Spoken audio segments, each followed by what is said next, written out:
CRPF की कांगू post थादोक्तुना chatkhinaba hotnarappada thingkhre meirapaibisingna thingkhre red zone ओरिबा चेंगमाई पुलिस स्टेशन की मनुंग चनबा तिंगरी दा नहाल मखै खुलंगाक सेंदुना लेरंबा CRPF की कांगबु ngasi अयुक पोस्ट अदुबु थादोक्तुना चटनबा होनरकपदा माइकै अदोमगी मेरापाइबिसिंगना चटखिदनबा थिंखरे हाइदि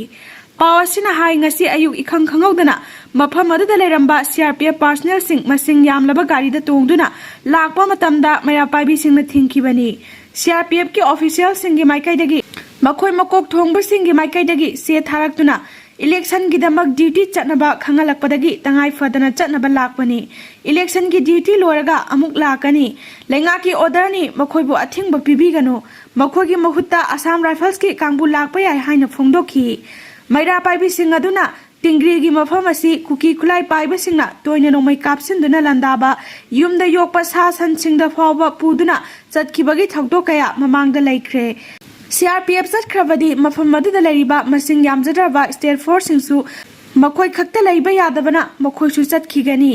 ममांग थादा मफम मदुदागी चटखिबा सेंट्रल फोर्ससिंग अमुक हन्ना हौजिक फावबा लाक्ट्री मरम अदुना मफम मदुदागी CRPF चटखिबा यारोय हाइना थिंखिबनी हाइदि